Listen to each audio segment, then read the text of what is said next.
2 వాక్య భాగం నేను చదివిపిస్తాను. దాని తర్వాత మనం ముందుకు వెళ్దాము. 119వ కీర్తన 18వ వచనం ఒకసారి చదువుదామమ్మా. 119వ కీర్తన 18వ వచనం.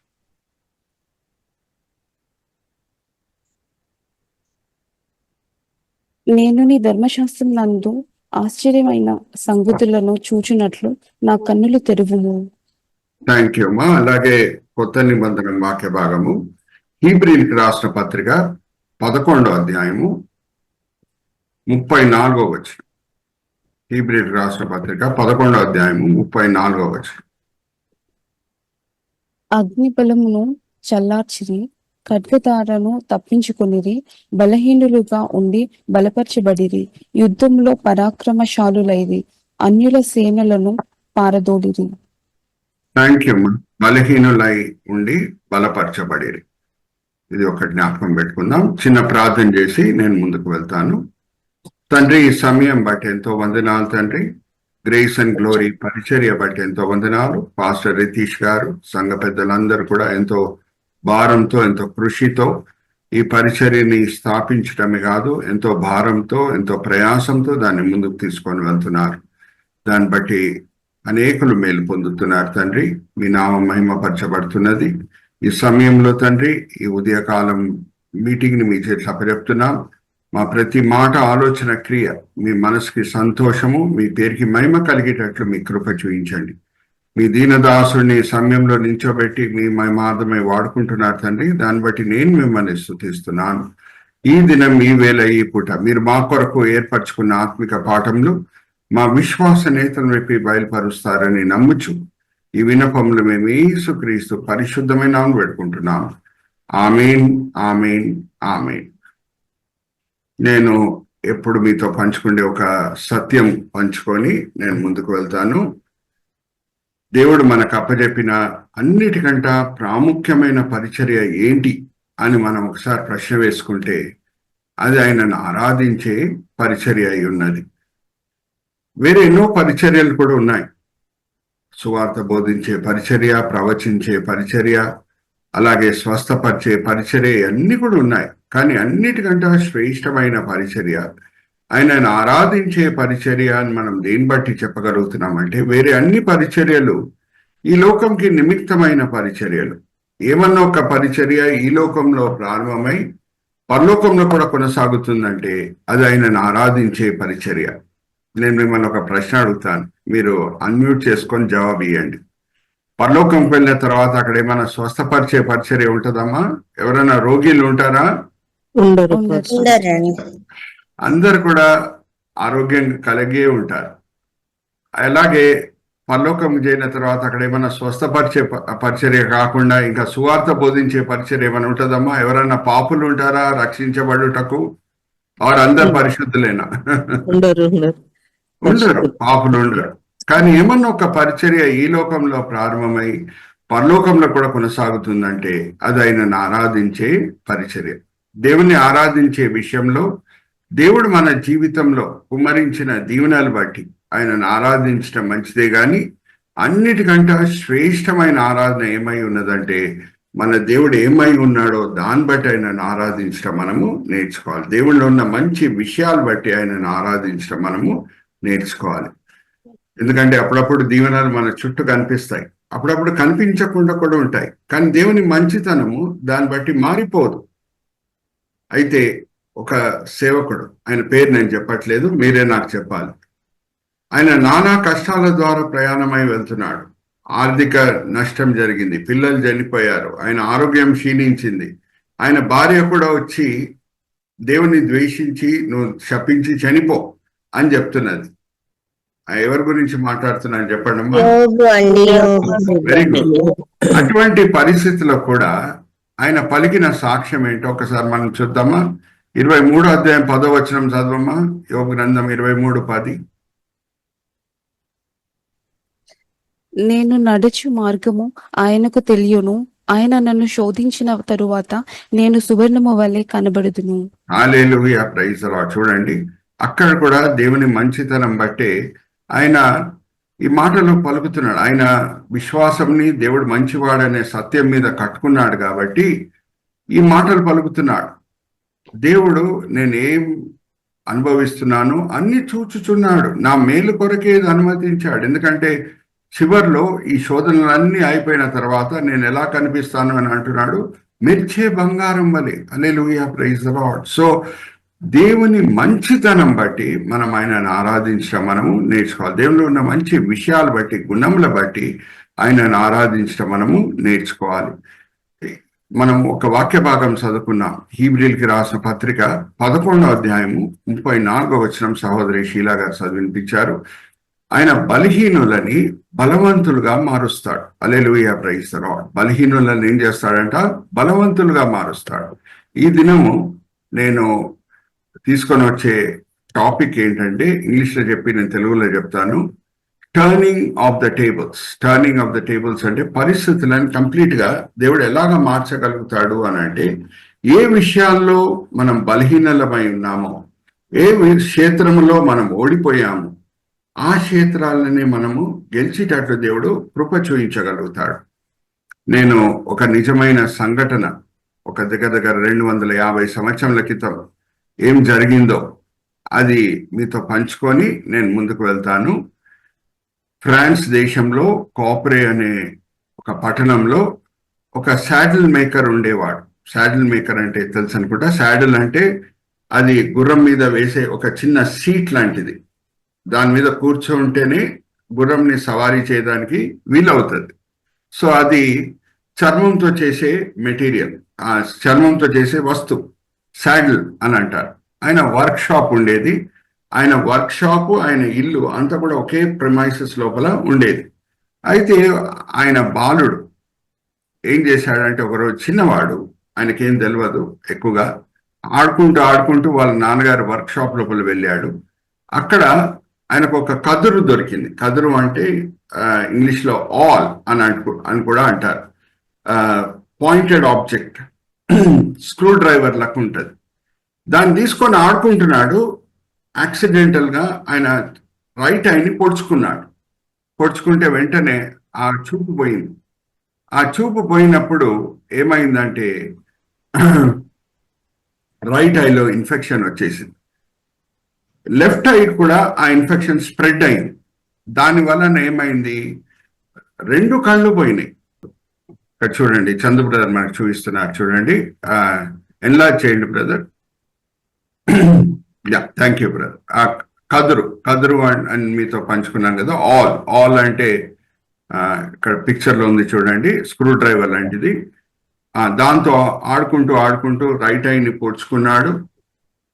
చూపు పోయింది, ఇంకా ఇన్ఫెక్షన్ అక్కడ స్టార్ట్ అయింది. లెఫ్ట్ ఐ కూడా స్ప్రెడ్ అయింది. చూపు కంప్లీట్ గా పోయింది.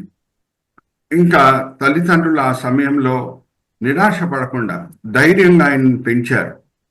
ఆ అబ్బాయి పేరే హెన్రీ బ్రెయిల్. ఆయన పేరేంటి? Henry Braille.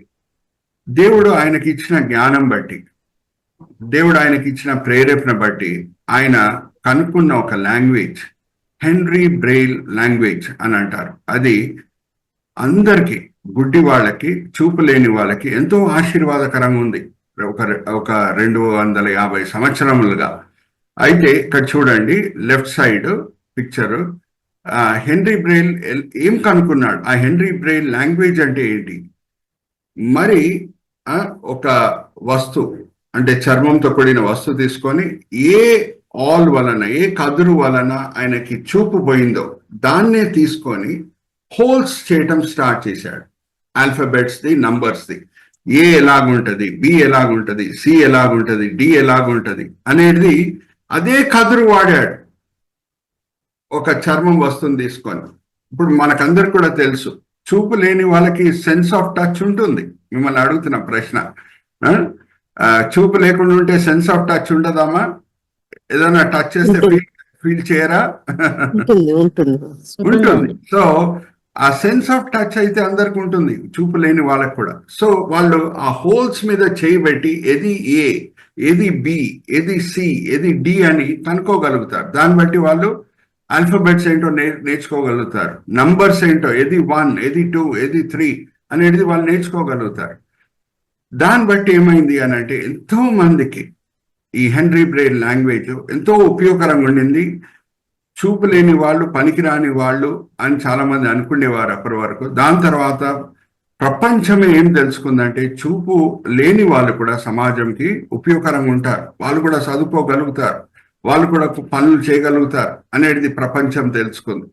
అయితే ఈ నిజమైన స్టోరీలో, నిజమైన కథలో మీరు గమనించింది ఒక సత్యం ఏంటో నేను అడుగుతున్నాను. దేని వలన ఆయన చూపు పోయిందో అదే వస్తుని వాడి ఆయన ఒక అందరికి ఉపయోగకరమైన లాంగ్వేజ్ ఎలాగా కనుక్కున్నాడో జాగ్రత్త వినండి. ఏ వస్తువు వలన ఆయన చూపు పోయిందో, ఆ కదురు వలన ఎలాగ ఆయన చూపు పోయిందో అదే కదురుని వాడి అందరికి ఉపయోగకరమైనది ఆయన ఎలా కనుక్కున్నాడో, దేవుడు ఏ క్షేత్రాలను మనం ఓడిపోతామో, ఏ క్షేత్రాల వలన మనకు అవమానం కలుగుతుందో అక్కడే గెలిచేటట్లు చేయడానికి hallelujah, praise the Lord. Give me an answer. So ఈ దినము టర్నింగ్ ఆఫ్ ద టేబుల్స్ అనే నా సబ్జెక్ట్ పరిస్థితులను కంప్లీట్ గా ఉపయోగకరంగా, ఆశీర్వాదకరంగా దేవుడు ఎలాగ మార్చగలుగుతాడనే టాపిక్ బట్టి నేను కొన్ని టీస్ వాడతాను. చివరిలో నేను అడుగుతాను, నేను వాడిన సబ్హెడింగ్స్ ఏంటో మీరు చెప్పగలగాలి. మొదటి సబ్హెడింగ్ ఏంటంటే చందు బ్రదర్, టంగ్. రెండవది ట్రీ. మూడవది టైమింగ్. ఈ మూడైతే ఈరోజు మనకు సమయం ఉంటుంది అనుకుంటా కంప్లీట్ గా ధ్యానించటకు. నేను నెక్స్ట్ టైం జాయిన్ అయినప్పుడు వేరే టీస్ గురించి కూడా నేను మీతో పంచుకుంటాను. మొదటి టీ ఏంటంటే టంగ్. నేను మిమ్మల్ని ఒక ప్రశ్న అడుగుతాను, దాని తర్వాత సహోదరి షీల గారు కూడా మనకి నిర్గమకాండం 4వ అధ్యాయం 10వ వచనం చదివి వినిపిస్తారు. నిర్గమకాండము 4వ అధ్యాయం 10వ వచనం. దేవుడు మోషేని సేవకు పిలిచినప్పుడు, నా ముందు నా వైపున నువ్వు వెళ్ళి ఫారో ముందు నించొని నా ప్రతినిధిగా ఇజ్రాయేలీలను విమోచించు అని అడుగు అని దేవుడు ఒక పని అప్పచెప్పే సమయంలో మోషే వెంటనే ఒప్పుకున్నాడా దేవుని ప్రతినిధిగా ఉండుటకు? ఆ సాకులు ఇచ్చాడా? సాకులు ఇచ్చాడు. సో ఆ సాకు ఏంటో ఒక్కసారి మనం చూద్దాం. 4వ అధ్యాయం 10వ వచనం చదవమ్మా శీల. నిర్గమకాండం 4వ అధ్యాయం 10వ వచనం. మోషే ఇచ్చిన సాకేంటి? అప్పుడు మోషే, ప్రభువా, ఇంతకు మునుపైనను నీవు నీ దాసునితో మాట్లాడినప్పటి నుండి అయినను నేను మాట నేర్పరిని కాను, నేను నోటి మాంద్యము నాలుక మాంద్యము గలవాడనని యెహోవాతో చెప్పగా. థ్యాంక్ యూ మా. మోషే ఇచ్చిన ఒక సాకు ఏంటంటే, ప్రభువా, నేను నత్తివాణ్ణి, నేను సరిగా మాట్లాడలేను, నేను నీ ప్రతినిధిగా ఎలాగ ఉండగలుగుతాను, నీకు నోటి బుర్రగా ఎలాగ ఉండగలుగుతాను, వెళ్ళి ఫారో ముందు నించొని నేను ఎలాగ వాదించగలుగుతాను అని సాకులు చెప్తున్నాడు. అయితే మనం ఇంకా ఒక 40 సంవత్సరంలో ముందుకు వెళ్ళిపోతే 80వ సంవత్సరం మోషే ఈ సాకు పలుకుతున్నాడు. ఆయన 120 సంవత్సరాల వయసు ఉన్నప్పుడు, ఇంకా మరి మిమ్మల్ని ఒక ప్రశ్న అడుగుతాను, 80 సంవత్సరాల వయసు ఉన్న వ్యక్తి ఆరోగ్యంగా ఉంటాడా, లేకపోతే 120 సంవత్సరాల వయసు ఉన్న వ్యక్తి ఆరోగ్యంగా ఉంటాడా? 80 సంవత్సరాలు. ఇంకా 40 సంవత్సరాల తర్వాత ఆరోగ్యం క్షీణిస్తుండొచ్చు, బలం శరీరంలో తగ్గిపోతూ ఉండొచ్చు, ఉన్న శారీరక సమస్యలు ఇంకా గంభీరంగా అవ్వచ్చు. కానీ దేవుడు అదే మోషేని వాడి లేఖనములున్న అన్నిటికంటే పెద్ద ప్రసంగం చేయించాడు. హల్లెలూయా, ప్రైజ్ ది లార్డ్. ద్వితోపదేశ కాండంలో 34 అధ్యాయాలు ఉన్నాయి. దాంట్లో 33 అధ్యాయాలు కంటిన్యూస్ గా మోషే మాట్లాడేటట్లు దేవుడు ఆయనను బలపరిచాడు. Hallelujah, praise the Lord. Are you all understanding?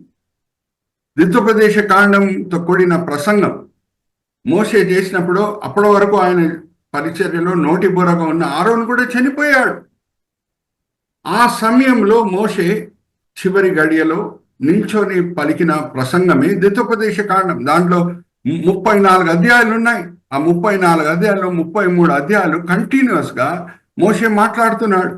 ఇంకా ద్వితోపదేశ కాండంలో ఉన్న ఒక శ్రేష్టత ఏంటంటే, యేసుక్రీస్తు ప్రభువారు శ్రమలకి గురి అయినప్పుడు, శోధనలకు గురి అయినప్పుడు 40 దినములు ఉపవాసం ఉన్న తర్వాత సాతానుడు వచ్చి యేసుక్రీస్తు ప్రభువాన్ని శోధించినప్పుడు ప్రతి శోధనకి ప్రభువారు ఇచ్చిన జవాబు ద్వితోపదేశ కాండంలో ఉన్న మాటలని ఆధారం చేసుకొని సాతాన్ని ఎదిరించాడు ప్రభు. హల్లెలూయా, ప్రైజ్ ది లార్డ్.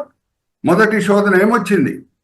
నువ్వు దేవుని కుమారుడు అంటే ఈ రాయల్ని రొట్టెలుగా మార్చి తిను అని సాతానుడు శోధించినప్పుడు ప్రభువారు ఇచ్చిన జవాబు ఏంటంటే, రాయబడలేదా లేఖనంలో మనిషి రొట్టె వలన కాదు కానీ దేవుని నోటి నుంచి వచ్చే ప్రతి మాట చేత జీవిస్తాడని. ఆ మాటలు ఎక్కడున్నాయి?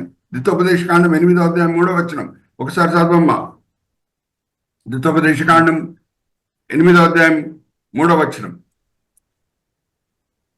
ఆహారము వలననే గాక యెహోవా సెలవిచ్చిన ప్రతి మాట వలన నరులు బ్రతుకుదురని నీకు తెలియజేయుటకు ఆయన నిన్ను అణచి నీకు ఆకలి కలుగజేసి నీవే గాని నీ పితరులే గాని ఎన్నడెరుగని మన్నాతో నిన్ను పోషించారు. హల్లెలూయా, ప్రైజ్ ది లార్డ్. రెండో శోధన వచ్చినప్పుడు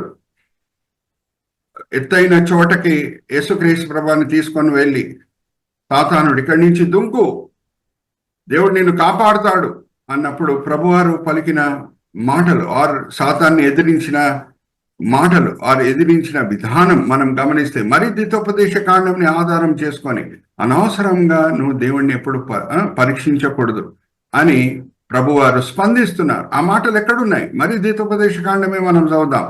మా చదువుమా 6వ అధ్యాయం ద్వితోపదేశ కాండం 16వ వచనం. మీరు మస్పాలో మీ దేవుడైన యెహోవాను శోధించినట్లు ఆయనను శోధింపకూడదు. ఆయనని శోధింపకూడదు అనవసరంగా. హల్లెలూయా, ప్రైజ్ ది లార్డ్. అలాగే మూడో శోధన, ఎత్తైన కొండకు తీసుకొని వెళ్ళి అక్కడున్న రాజ్యములు వెండి బంగారం అంతా కూడా చూయించి సాతానుడు ఏమంటున్నాడు, నన్ను మొక్కు, ఇదంతా కూడా నేను నీకు ఇచ్చేస్తాను అని అన్నప్పుడు ప్రభువారు ఇచ్చిన జవాబు ఏంటి? మరి ద్వితోపదేశ కాండంలో ఉన్న మాటలను ఆధారం చేసుకొని 6వ అధ్యాయం 13వ వచనం ఒకసారి చదివించమ్మా. ప్రభువారు ఎలాగ స్పందిస్తున్నారు మనం చూద్దాం. ఎవరిని మనము పూజించాలి, దేవుని తప్పితే వేరెవరిని పూజించకూడదు అని జవాబిస్తున్నారు. చదవమ్మా. నీ దేవుడైన యెహోవాకు భయపడి ఆయనను సేవించి ఆయన పేరిట ప్రమాణము చేయవలెను. థ్యాంక్ యూ మా. దేవుని తప్పితే వేరే ఎవరిని సేవించుటకు వీల్లేదు. సో ఈ మాటలు నేను ఎందుకు మీ ముందు తీసుకొని వస్తున్నాను? ఒక సమయంలో నేను నత్తివాణ్ణి అని చెప్పిన మోషేని దేవుడు బలవంతుడుగా అదే క్షేత్రంలో మారుస్తున్నాడు. ఆయన చేత అన్నిటికంటే పెద్ద ప్రసంగం చేయిస్తున్నాడు. హల్లెలూయా, ప్రైజ్ ది లార్డ్. ఇప్పుడు నేను మిమ్మల్ని అడుగుతున్నాను ఒక ప్రశ్న. మీలో ఏమన్నా బలహీనత ఉంటే ఎక్కడన్నా ఏ క్షేత్రంలో మీరు ఓడిపోతున్నారు అని అంటే ఆ క్షేత్రంలో మీరు గెలిచేటట్లు దేవుడు చేయలేడా? ఆయన మీద ఆధారం పడినప్పుడు గివ్ మీ ఎన్ ఆన్సర్. అలాగే నేను ఇంకొక సందర్భం కూడా మీ ముందు తీసుకొని వస్తున్నాను. టీతో కూడిన ఇంకొక సబెడింగ్, టిమిడిటీ అంటే పిరికితనం. ఒక శిష్యుడు 3 సార్లు బొంకాడు పిరికితనం వలన. యేసు ఎవరో నాకు తెలియదు అన్నాడు. ఎవరి గురించి మాట్లాడుతున్నామమ్మా? పేతురు. హల్లెలూయా, ప్రైజ్ ది లార్డ్. అదే పేతురుని పెంతెకోస్తు దినంన ప్రభువారు ఎలాగా మార్చేస్తున్నారు అని అంటే, ఆయన ధైర్యశాలిగా నిలిచి ఉండి గొప్ప ప్రసంగం చేసినప్పుడు ఎన్ని ఆత్మలు రక్షింపబడుతున్నాయమ్మా ఆ దినము? పెంతెకోస్తు దినమున ఒకసారి అన్మ్యూట్ చేసుకొని చెప్పండి. 3,000 ఆత్మలు. 3 సార్లు బొంకిన పేతురు పిరికితనం వలన ఇప్పుడు ధైర్యశాలిగా నిలిచి ఉండి గొప్ప ప్రసంగం చేశాడు. ఆత్మ అభిషేకంతో చేయబడిన ఆ ప్రసంగం చేత 3,000 ఆత్మలు రక్షింపబడినాయి. 3 సార్లు బొంకిన పేతురు. బహుశా 5 సార్లు బొంకుంటే 5,000 ఆత్మలు రక్షించేవాడేమో. హల్లెలూయా, ప్రైజ్ ది లార్డ్. అయితే జాగ్రత్తగా వినండి. ఇంకొక సందర్భంలో సనద్రీన్ సభలో నిలిచి ఉండి పేతురు యోహాను పలికిన సాక్ష్యం ఏంటి? ఇద్దరు కూడా పిరికితనం వల్ల అక్కడి నుంచి పారిపోయారు, గెత్సెమనీ తోట దగ్గర నుంచి. కానీ ఇప్పుడు పెంతెకోస్తు దినం తర్వాత కంప్లీట్ గా మారిన వ్యక్తులై ఉన్నారు. యేసు నామం తప్పితే వేరే ఏ నామం వలన రక్షణ రాదు అనే మాటలు ఒకసారి తీయండమ్మా. అపోస్తల కార్యం 4వ అధ్యాయం 12వ వచనం. వాళ్ళ ధైర్యంని చూసి సనద్రిన్ సభలో ఉన్న వాళ్ళు ఆశ్చర్యపడిరి అనే మాట ఉంటది. ఒకసారి చదువుమా, అపోస్తల కార్యం 4వ అధ్యాయం 12, 13. మరి ఎవని వలనను రక్షణ కలుగదు, ఈ నామముననే మనము రక్షణ పొందవలెను గాని ఆకాశం క్రింద మనుషులలో ఇయ్యబడిన మరి ఏ నామమున రక్షణ పొందలేము అనెను. వారు పేతురు యోహానుల ధైర్యమును చూచినప్పుడు వారు విద్య లేని పామరులని గ్రహించి ఆశ్చర్యపడి వారు యేసుతో కూడా ఉండిన వారని గుర్తెరిగిరి. హల్లెలూయా, ప్రైజ్ ది లార్డ్. వాళ్ళ ధైర్యంని చూసి, అరే వీళ్ళు విద్య లేని పామర్లు యేసుతో ఉన్నారు కాబట్టి ఇంత ధైర్యంతో ఇంత అధికారంతో సాక్ష్యం ఇవ్వగలుగుతున్నారని వాళ్ళు ఆశ్చర్యపడిరి అంట. అయితే ఇంకా వాళ్ళు చేసిన ఇంకొక పొరపాటు ఏంటంటే, ఆ సనద్రిన్ సభలో ఉన్న వాళ్ళు యేసుతో ఉన్నారు కాబట్టి ఈ చదువు లేని వాళ్ళు, విద్య లేని పామర్లు ఇలాగా బోధించగలుగుతున్నారు, ఇటువంటి లాగా సాక్ష్యం పలకగలుగుతున్నారు, అధికారంతో ధైర్యంతో సాక్ష్యం పలకగలుగుతున్నారు. దీన్ని బట్టి అంట యేసుతో పాటు ఉన్నారు కాబట్టి ఇలాగా వీళ్ళు మార్చబడారని వాళ్ళు అనుకుంటున్నారు. కానీ దాంట్లో పొరపాటు ఏంటి? యేసుతో ఉన్నప్పుడు గెత్సెమనీ తోటలో పారిపోలేదా వీళ్ళు పిరికితనం వలన? యేసు ఉన్నాడు కదా అప్పుడు వాళ్ళతో పాటి, అవునా కాదా? చెప్పండి, అన్మ్యూట్ చేసుకొని. గెత్సెమనీ తోటలో యేసు ఉన్నా సరే పిరికితనం వలన పారిపోలేదు, పారిపోయారు. అయితే ఇప్పుడు వ్యత్యాసం ఏంటి? దేని వలన ఇప్పుడు ధైర్యశాలిగా ఉన్నారు? బహుశా యేసుతో ఉండి ధైర్యం పొందలేదు, కానీ ఇప్పుడు యేసు ఆత్మరూపిగా వాళ్ళను నివసిస్తున్నాడు కాబట్టి. Hallelujah, praise the Lord. దాన్ని బట్టి ఈ ధైర్యం వచ్చింది. Hallelujah, praise the Lord. Are you all with మీ?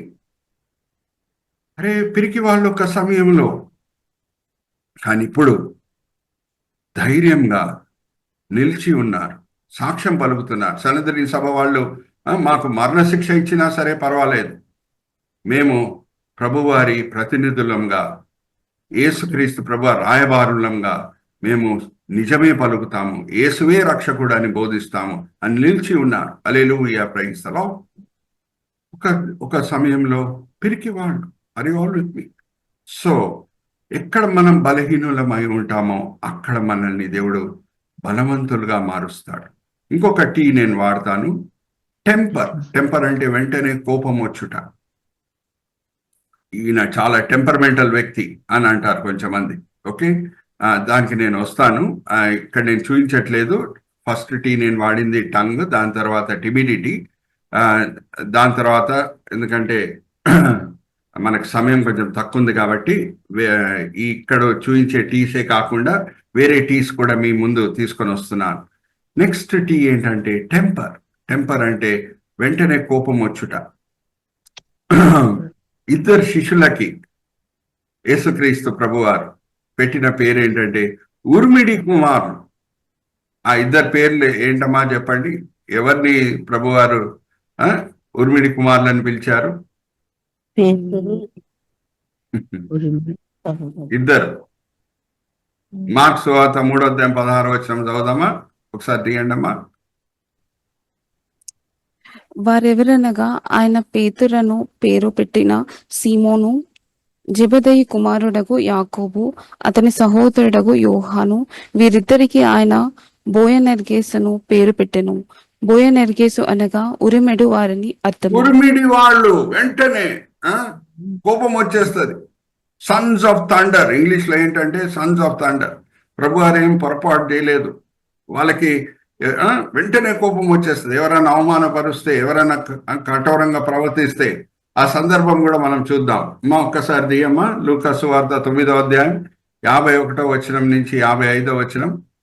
ప్రభువారు ఇక్కడ చూడండి, ఇదే ఇజ్రాయెల్ దేశం అయి ఉంటే ఎక్కువ వరకు పరిచర్య ఆయన ఉత్తరం భాగంలో చేశారు, గలీలియా ప్రాంతంలో చేశారు. ఇది ఉత్తరం భాగం గలీలియా, మధ్య భాగంని సమేరియా అంటారు, దక్షిణం భాగంని యూదియా అని అంటారు. ఇక్కడే యెరూషలేం ఉంటుంది దక్షిణం భాగం.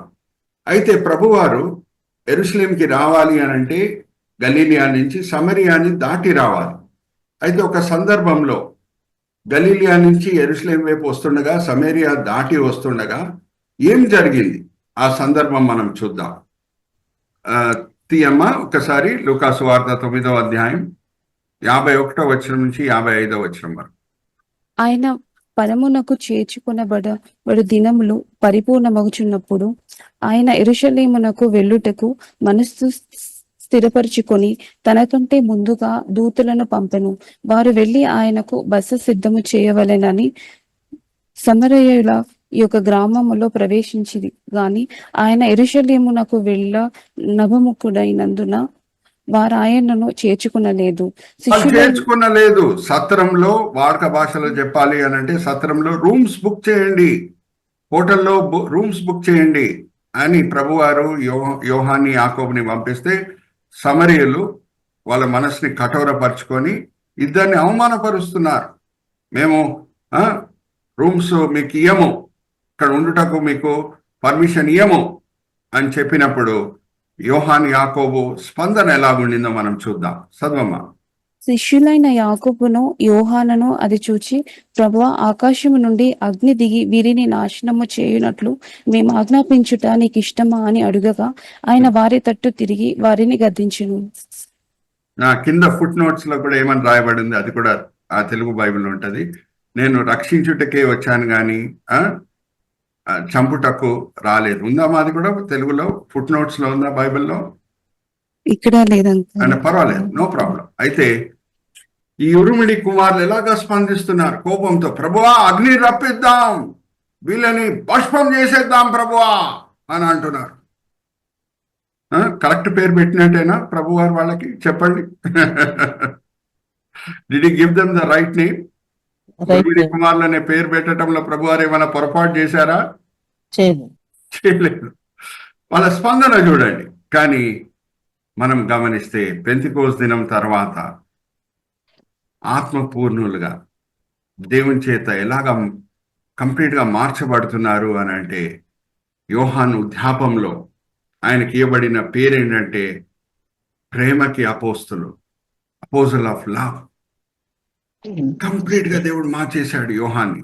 యాకోబు అయితే ఆయన యవన కాలంలోనే హతసాక్షిగా చనిపోతున్నాడు. 12వ అధ్యాయం అపోస్తుల కార్యం మనం చదివితే యాకోబు హేరోదు చేత చంపబడాడు. కానీ యోహాన్ సంగతి ఏంటి? He became an apostles of love.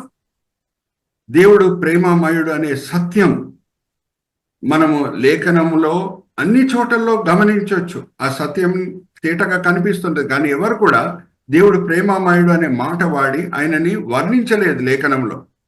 పాత నిబంధన అంతా కూడా మనం గమనిస్తే ఆది కాండం నుంచి మలాకీ గ్రంథం వరకు దేవుడు ప్రేమామయుడు అనే మాట మనకు కనిపించదు. అలాగే సువార్తలో మనకు కనిపించదు, అపోస్తల కార్యంలో మనకు కనిపించదు, పౌలు పత్రికల్లో మనకు కనిపించదు. అంటే దేవుని కార్యములు గొప్పవి, అవి అయితే రాయబడి ఉన్నాయి.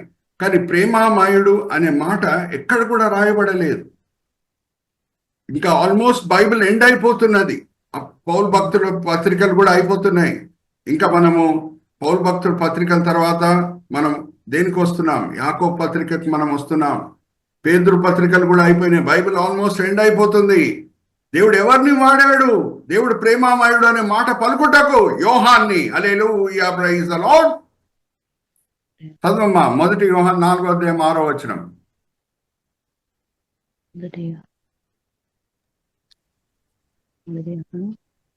మనము దేవుని సంబంధులము, దేవుని ఎరిగిన వాడు మన మాట వినును, దేవుని సంబంధి కానివాడు మన మాట వినడు. ఇందువలన మనము సత్యస్వరూపమైన ఆత్మ ఏదో, బ్రహ్మపరచు ఆత్మ ఏదో తెలుసుకొనిచున్నాము. దేవుడు ప్రియులారా, మనము ఒకరినొకడు ప్రేమింతము. ఏలయనగా ప్రేమ దేవుని మూలముగా కలుగుచున్నది. ప్రేమించు ప్రతి వాడును దేవుని మూలముగా పుట్టినవాడై దేవుని ఎరుగును. దేవుడు ప్రేమ స్వరూపి. దేవుడు ప్రేమ స్వరూపి అనే మాట యోహాన్ చేత దేవుడు పలికిస్తున్నాడు లేఖనంలో. హల్లెలూయా, ప్రైజ్ ది లార్డ్. వాడెవడు? యోహాన్ ఒక సమయంలో ఉర్మిడి కుమారుడు. ఏ విషయాల్లో ఆయన బలహీనుడై ఉన్నాడో, కోపం తెచ్చుకునే వ్యక్తి అయి ఉన్నాడు, టెంపర్మెంటల్ వ్యక్తి అయి ఉన్నాడు, ఆయన ఇప్పుడు he became an apostles of love. ఇంకా సంఘ చరిత్రలో మనం గమనిస్తే చరిత్రకారులు ఏమని రాస్తారంటే, ఆయన ఉద్యాపంలో ఎస్పెషలీ ఎఫెసీ పట్టణంలో పరిచర్య చేసేటప్పుడు మీరు ప్రసంగం చేయండి అని ఆయనను పిలిచినప్పుడు ఆయన జస్ట్ 2 మాటలు పలికి కూర్చుండేవాడంట. దేవుణ్ణి ప్రేమించుడి, పొరుగు వారిని ప్రేమించుడి. ఏంటండి ఇంత క్లుప్తమైన ప్రసంగం చేస్తున్నారేంటి, ఎందుకు వేరే మాటలు పలకట్లేదు అని అంటే, దీనికంటే ముఖ్యమైనది వేరేమైనా ఉందా అని అడిగేవాడంట. Hallelujah, praise the Lord. Are you all understanding?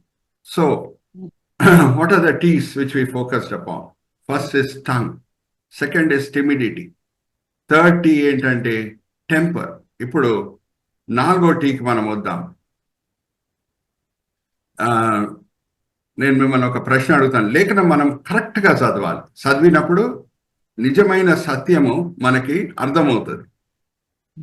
అవ్వమ్మకి పండు ఆకర్షణీయంగా ఉండిందా, లేకపోతే జ్ఞానం ఇచ్చే చెట్టు ఆకర్షణీయంగా ఉండిందా? పండ్లు ఆకర్షణీయంగా అయిపోయింది. పండా లేకపోతే చెట్ట? చూడమ్మా, ఒకసారి తీయమ్మా. ఆదికాండం 3వ అధ్యాయం 6వ వచనం.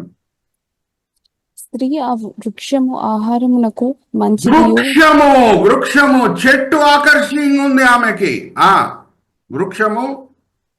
వృక్షము ఆహారమునకు మంచిదియు, కన్నులకు అందమైనదియు, వివేకమిచ్చు రమ్యమైనదియునై యుండుట చూచినప్పుడు ఆమె దాని ఫలము. అక్కడ చూడండి 3 కనిపిస్తున్నాయి: నేత్రాశ, శరీరాశ, జీవటంబం. వృక్షము ఆకర్షణీయంగా ఉన్నది, నేత్రాశ, పండు తింటే చాలా తృప్తి కలుగుతుంది. శరీరాశ, ఇంకా నేను దేవునికి సమానం అయిపోతాను, ఏమంటారు, జీవటంబము. Are you all with me? So వృక్షము వలన పాపం ఈ లోకంలో ప్రవేశించింది. సాతానుడు, అపవాది దేన్ని వాడాడు? చరిత్రలో ఒక వృక్షంని వాడాడు. అవ్వమ్మని, ఆదాంని తప్పుదారిలో తీసుకొని వెళ్ళుటకు, వాళ్ళు అవిధేయులు అవుటకు ఏం వాడాడు? వృక్షంని. అయితే ఇప్పుడు ట్రీ, మ్రాను మీద వేలాడు వాడు శాపగ్రస్తుడు. దేవుడు చరిత్రలో ఇంకొక వృక్షంని వాడుతున్నాడు. Hallelujah, praise the Lord. అక్కడ కడబడి ఆదాము విధేయుడై రక్షణకి కారకుడు అవుతున్నాడు. Hallelujah, praise the Lord. Are you all understanding? ఒక వృక్షం వలన పాపం వచ్చింది అని అంటే చరిత్రలో దేవుడు చరిత్రలో ఇంకొక వృక్షంని వాడి రక్షణ వచ్చేటట్లు చేస్తున్నాడు. Hallelujah, praise the Lord. Are you all with me? అమ్మా, ఆదాం కూడా దేవుని కుమారుడు అనే పేరు ఇవ్వబడింది. ఎక్కడుంది ఆ మాట? ఇది నేను చెప్పి ముగించేస్తున్నాను. ఆదాంకి కూడా దేవుని కుమారుడు అనే మాట ఇవ్వబడింది. లూకాసు వార్త 3వ అధ్యాయం చివరి వచనం చదవమ్మా. లూకాసు వార్త 3వ అధ్యాయం చివరి వచనం. కేయినాను ఎనోషుకు, ఎనోషు షేతుకు, షేతు ఆదాముకు, ఆదాము దేవునికి కుమారుడు. ఆదాం దేవునికి కుమారుడు. ఇప్పుడు యేసుకి ఇవ్వబడిన అనేక పేర్లు లేఖనంలో కడబడి ఆదాం అనే పేరు కూడా ఇవ్వబడింది. అది కూడా చదవమ్మా. 1 కొరింథీయులకు రాసిన పత్రిక 15వ అధ్యాయం 45వ వచనం. 1 కొరింథీ 15:45. ఇందు విషయమై ఆదామను మొదటి మనుష్యుడు జీవించు ప్రాణి ఆయనని వ్రాయబడి ఉన్నది. కడపటి ఆదాము జీవింపచేయు ఆత్మ ఆయను. కడబడి ఆదాము.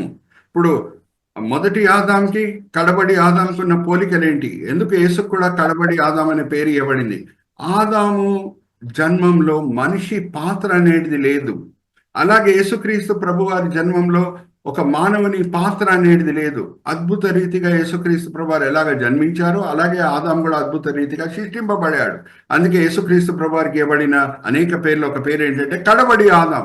ఇప్పుడు మొదటి ఆదాము ఒక వృక్షం వలన పాపం ఈ లోకంకి వచ్చుటకు కారకుడయ్యాడు అని అంటే, సాతానుడు ఒక వృక్షంని వాడి ఆదాంని తప్పుదారిలో తీసుకొని వెళ్ళాడు అని అంటే, దేవాది దేవుడు ఇంకొక వృక్షంని చరిత్రలో వాడి అక్కడ కడబడి ఆదాం విధేయత చేత రక్షణను తీసుకొని వస్తున్నాడు. Hallelujah, praise the Lord. Are you all understanding? Are you all with me? So మరి ఈ మాటలు మీ ముందు తీసుకొని వచ్చి నేను ముగిస్తున్నాను.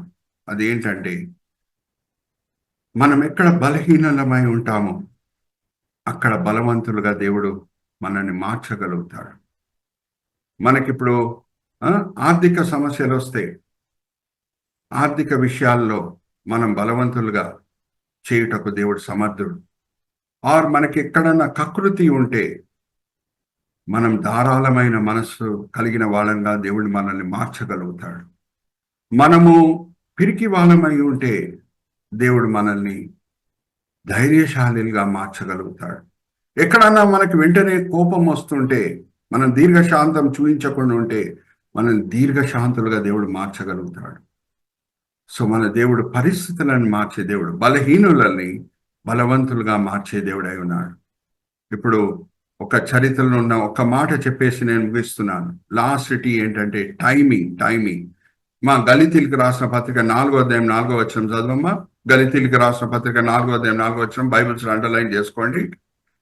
అయితే కాలము పరిపూర్ణమైనప్పుడు దేవుడు తన కుమారుని పంపెను. కాలము పరిపూర్ణమైనప్పుడు, ఒక జ్ఞాపకం పెట్టుకోండి, ఈ లోకంని పరిపాలించిన రాజ్యములు సమయం అనుసారంగా నేను మీతో పంచుకుంటున్నాను. అందుకే మనం ప్రకటన గ్రంథంలో కూడా చూస్తే ఘటాసర్పంకి 6 తలలు లేవు, 8 తలలు లేవు, కానీ 7 తలలు ఉన్నాయి. ఆ 7 తలలు ఈ లోకంని పరిపాలించిన రాజ్యంలని సూచిస్తున్నాయి.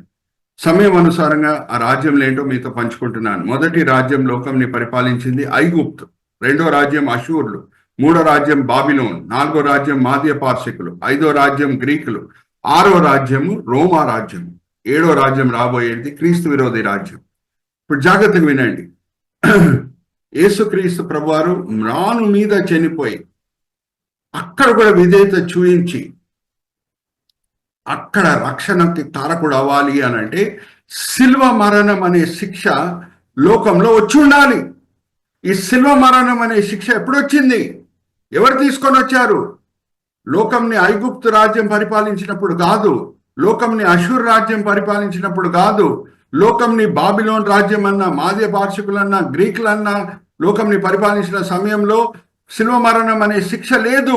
ఎప్పుడు వచ్చింది? రోమిలు పరిపాలించే సమయంలోనే. అందుకే కాలము పరిపూర్ణం అయినప్పుడే కుమారుడు వచ్చాడు. హల్లెలూయా, ప్రైజ్ ది లార్డ్. నేను సూటిగా ఒక ప్రశ్న అడుగుతున్నాను మిమ్మల్ని.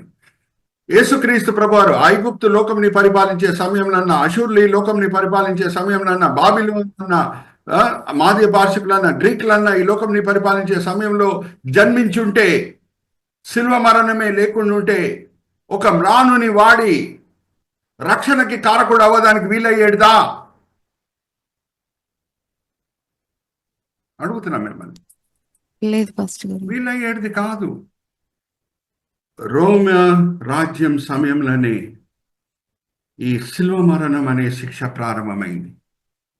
అక్కడ మన ప్రభు భయంకరమైన పరిస్థితిలో విధేయత చూపిస్తున్నాడు. మొదటి ఆదాము ఎప్పుడు పాపంలో పడిపోతున్నాడు. పరిస్థితులన్నీ కూడా అనుకూలంగా ఉన్నప్పుడు ఈదెన్ తోట పచ్చగా ఉంటుంది. మిమ్మల్ని అడుగుతున్న ఒక ప్రశ్న, అన్మ్యూట్ చేసుకొని ఆన్సర్ ఇవ్వండి. ఈదెన్ తోటలో ఎవరికైనా ఆకలి కలగడానికి ఆస్కారం ఉందా అండి?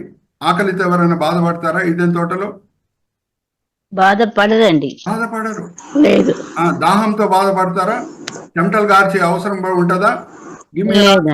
లేదు. పరిస్థితులన్నీ కూడా అనుకూలంగా ఉన్నప్పుడు మొదటి ఆదాం పాపంలో పడిపోతున్నాడు. పరిస్థితులు ఏది కూడా అనుకూలంగా లేనప్పుడు కడబడి ఆదాం నిలిచి ఉండి విధేయత చూపిస్తున్నాడు. ఇంకొక మ్రాను దగ్గర రక్షణకి కారకుడయ్యాడు. మరి ఆల్ విత్ మీ. సో నేను వాడిన టీస్ గుర్తున్నాయమ్మా? మొదటి టీ ఏంటి? టంగ్. 2వ టీ టిమిడిటీ, పిరికితనం. 3వ టీ టెంపర్, వెంటనే కోపం తీసుకొని వెంటనే కోపం వచ్చుట. 4వ టీ ట్రీ. 5వ టీ టైమింగ్ అంటే సరి అయిన సమయంలో రక్షకుడు వచ్చాడు. మరి ఇక్కడ నేను ముగిస్తున్నాను. దేవుడు మనందరినీ కూడా ఎక్కడ మనం బలహీనులమై ఉన్నామో అక్కడే బలవంతులుగా మార్చును గాక. చిన్న ప్రార్థన చేసి నేను మరి నరసింహరావు గారికి నేను చివరి అప్పచెప్తాను. ఈరోజు పాస్టర్ రితీష్ గారు ఉన్నట్లేదు జూమ్ మీటింగ్ లో. I hand over the floor to Narasimharao garu. తండ్రి, ఈ సమయం బట్టి ఎంతో వందనాలు తండ్రి. గ్రేస్ అండ్ గ్లోరీ పరిచర్య బట్టి ఎంతో వందనాలు తండ్రి. ఈ జూమ్ మీటింగ్ లో పాల్గొనుటకు వచ్చిన ప్రతి వ్యక్తి బట్టి ఎంతో వందనాలు. వాళ్ళు ఈ సమయంలో, ఉదయకాల సమయంలో వేరేదో పనులు చేసుకొని ఉండొచ్చు, కానీ మా దినంని మేము దేవుని సన్నిధిలో ప్రారంభం చేస్తాం. దేవుని పూజిస్తూ, ఆరాధిస్తూ, ఆయన స్తుతిస్తూ, ఆయన సన్నిధిలో ప్రార్థన చేస్తూ మా దినంని ప్రారంభం చేస్తామని ఎంతో మంచి ఉద్దేశములతో తండ్రి వాళ్ళు ఈ జూమ్ మీటింగ్ లో పాల్గొంటున్నారు. అందరినీ దీవించి ఉన్నారు, ఆశీర్వదించున్నారు, తృప్తిపరచున్నారని మేము నమ్ముచున్నాం. నిష్ప్రయోజకమైన మీ దీన దాసుడిని నించోబెట్టి మీ మహిమార్థమై వాడుకున్నారు తండ్రి. దాన్ని బట్టి నేను మిమ్మల్ని స్తుతిస్తున్నాను. ఈ దినం, ఈ వేళ, ఈ పూట మీరు మా కొరకు ఏర్పరచుకున్న ఆత్మిక పాఠములు తండ్రి ఏమేమి మాకు బయలుపరిచారో అది మేము వినే వాళ్ళంగానే కాకుండా అమలు పరిచే వాళ్ళంగా మమ్మల్ని అందరినీ సరిదిద్దండి. అలాగే తండ్రి ఈ ఫుల్ జూమ్ మీటింగ్ రికార్డింగ్ అవుతున్నది, యూట్యూబ్ లో అప్లోడ్ అవుతున్నది. మమ్మల్ని ప్రోత్సహించండి. మేము నేర్చుకున్న పాఠాలు వలన వేరే క్రైస్తవులు కూడా మేలు పొందాలి అని మమ్మల్ని ప్రోత్సహించండి. ఈ యూట్యూబ్ రికార్డింగ్స్ అన్నిటి కూడా మేము సర్క్యులేట్ చేసేటట్లు మమ్మల్ని ప్రోత్సహించండి. ఈ విన్నపములు మేము యేసుక్రీస్తు పరిశుద్ధమైన నామములో వేడుకుంటున్నాం. ఆమేన్, ఆమేన్. ఆమేన్. ఆశీర్వాద ప్రార్థన చేయండి పాస్టర్. చివరి ప్రార్థన చివరి ప్రార్థన నేను చేయనా? ఓకే చేయండి తండ్రి, పాస్టర్. ఈ సమయం బట్టి ఎంతో వందనాలు తండ్రి. ఈ ఉదయకాలం ప్రార్థన సెషన్ బట్టి ఎంతో వందనాలు. నేను మెసేజ్ ఇచ్చే ముందే అనేక విషయాలు బట్టి ప్రార్థనలు కూడా చేశారని నేను నమ్ముచున్నాను తండ్రి. మీ వాక్యం చుంటిదైన దారి కంటే మధురమైనది. మీ వాక్యంతో మమ్మల్ని తృప్తిపరిచారు ఈ దినం ఉదయకాలంలో. దాన్ని బట్టి ఎంతో వందనాలు. ఈ జూమ్ మీటింగ్ లో పాల్గొనే ప్రతి వ్యక్తి మీ చేతిలో అప్పచెప్తున్నాం తండ్రి. సేవకునిగా వాళ్ళ అవసరతలు ఏంటో నాకు సరిగా అర్థం కాకుండా ఉండొచ్చు, కానీ నేను మత్తయి సువార్త 6:33 నేను ఎత్తిపట్టి ఈ సమయంలో ప్రార్థన చేస్తున్నాను. ఎవరు మీ రాజ్యం, మీ నీతి కొరకు బతుకుతారో తండ్రి వాళ్ళ అవసరతలన్నిటి కూడా మీరు సమృద్ధిగా పూర్తి చేసే దేవుడై ఉన్నారు. సమృద్ధిగా పూర్తి చేయండి. అలాగే తండ్రి ఈ బిడ్డలు ఎక్కడెక్కడ పనులు చేస్తున్నారు, ఎక్కడెక్కడ వ్యాపారం చేస్తున్నారు, ఎక్కడ చదువుకుంటున్నారు నాకైతే తెలియకుండా ఉండొచ్చు, కానీ వాళ్ళు ఎక్కడెక్కడ మీరు వాళ్ళని పెట్టి ఉన్నారో వాళ్ళకి మీరు జ్ఞానం ప్రసాదించండి. ప్రాబ్లమ్ సాల్వర్స్ గా వాడుకోండి. వాళ్ళు అనేకులకు ఆశీర్వాదకరంగా ఉండేటట్లు మీ కృప చూపించండి. అన్నిటికంటే గొప్ప ఆశీర్వాదం ఏంటంటే మేము వేరేళ్ళకి ఆశీర్వాదకరంగా ఉండుట. ఆ గొప్ప ఆశీర్వాదం ప్రసాదించండి. ఇక్కడ జూమ్ మీటింగ్ లో పాల్గొనే ప్రతి వ్యక్తి చేత వేరోళ్ళు కూడా మేలు పొందేటట్లు మీ కృప చూపించండి. ఈ వినపములు మేము యేసుక్రీస్తు పరిశుద్ధమైన వేడుకుంటున్నాం. ఆమేన్, ఆమేన్, ఆమేన్. మన పరమ తండ్రి ప్రేమ, కుమారుని యేసుక్రీస్తు ప్రభు వారి కృప, పరిశుద్ధాత్మ సహవాసము, సన్నిధి, సమాధానము, సంతోషము, శక్తి, నడిపింపు మనతో మనలో సదాకాలం ఉండునుగాక. Amen. Praise the Lord, Pastor garu. Pastor. Praise the Lord, praise the lord.